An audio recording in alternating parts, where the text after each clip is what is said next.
समझे। आप अगर नहीं समझे तो आपके समझने वाली भाषा हम कैसे बोलेंगे।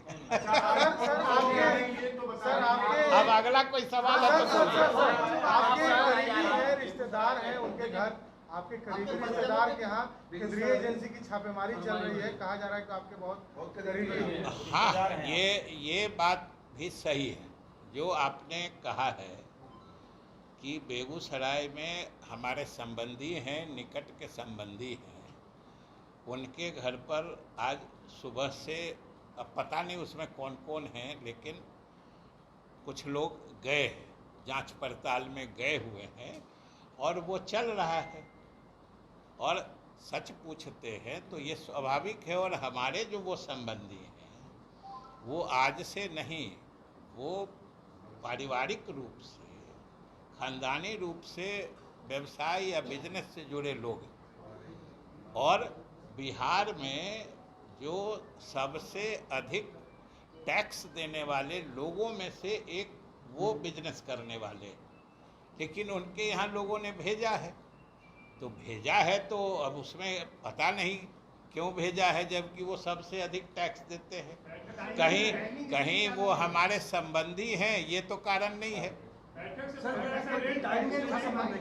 अब ये तो आप समझ सकते हैं कि हमारे संबंधी होने के साथ साथ एक चीज तो स्पष्ट है ना कि इस सरकार में हम जदयू के मंत्री हैं, हमारे वो संबंधी हैं। और कल बिहार में पूरे देश के विपक्षी नेताओं की बैठक हो रही है केंद्र सरकार को सत्ता से बेदखल करने के लिए आगामी लोकसभा चुनाव में। तो ये सब परिप्रेक्ष्य बैकग्राउंड तो है ही। अब आगे हमसे अधिक आप अच्छे से विश्लेषण कर ले सकते हैं इस टाइमिंग का। डराने की कोशिश हो रही है जेडीयू को। अब खैर कोशिश जो भी हो, लेकिन इससे कोई डर, सब तो स्वाभाविक प्रक्रिया है। अब गए हैं जांच करने, देखिए जांच करके क्या निकालता है। इसकी आंच आप तक भी आने की संभावना है? अरे आंच काहे को आएगी, वो लोग अपना आज से नहीं शुरू से बिजनेस कर रहे हैं।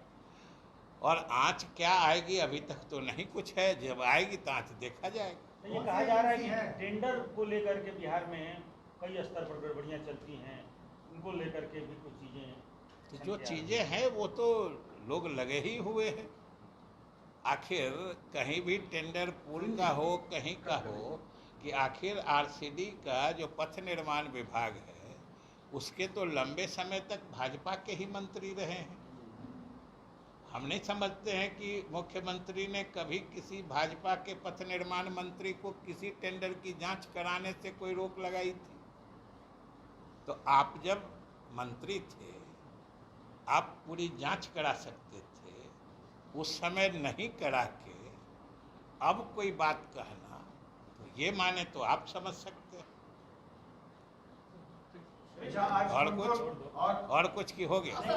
एक तरफ जहां 23 जून यानी कि कल महागठबंधन की पटना में बड़ी बैठक होने वाली है, ठीक उससे पहले आज बिहार सरकार के कद्दावर मंत्री और नीतीश कुमार के बेहद करीबी विजय चौधरी के रिश्तेदारों के यहाँ ईडी की छापेमारी भी चल रही है। आज सुबह से ही ईडी की कई टीमें विजय चौधरी के रिश्तेदार कारू सिंह के कई ठिकानों पर छापेमारी कर रही है। हालांकि छापेमारी किन कारणों से और किस केस में किया जा रहा है इसका खुलासा अभी नहीं किया गया है, लेकिन सूत्र बता रहे हैं कि टेंडर घोटाले से जुड़े होने के चलते कारू सिंह के यहाँ ये छापेमारी चल रही है। फिलहाल बेगूसराय के मटिहानी, फुलवड़िया और करीब आधे दर्जन ठिकानों पर ईडी की टीम पहुंची हुई है और सुबह से ही छापेमारी और परिजनों से पूछताछ चल रही है। इस मामले को लेकर जब विजय चौधरी से सवाल किया गया तो उन्होंने कहा कि क्यों छापेमारी चल रही है इसकी तो जानकारी नहीं है, लेकिन हो सकता है कि मुझसे जुड़े होने के चलते यह कार्रवाई की जा रही है ताकि परेशान किया जा सके। हालांकि उन्होंने ये भी कहा कि कारू सिंह खुद एक बड़े बिजनेसमैन हैं और वर्षों से उनका कारोबार रहा है और बिहार झारखंड में बड़े टैक्स देने वालों में से एक में उनका नाम है। ऐसे में छापेमारी क्यों की जा रही है इसकी उन्हें कोई जानकारी नहीं है। हालांकि ईडी की तरफ से छापेमारी के संबंध में कोई आधिकारिक जानकारी नहीं दी गई है, लेकिन सुबह से करीब अलग अलग टीमें उनके 6 ठिकानों पर पहुंची थी और वहां कागजात, उनके दफ्तर, आवास और अन्य ठिकानों पर छापेमारी चल रही है। कैमरामैन ऋषिनाथ और बेगूसराय से जीवेश के साथ अमिताभ ओझा, न्यूज़ 24।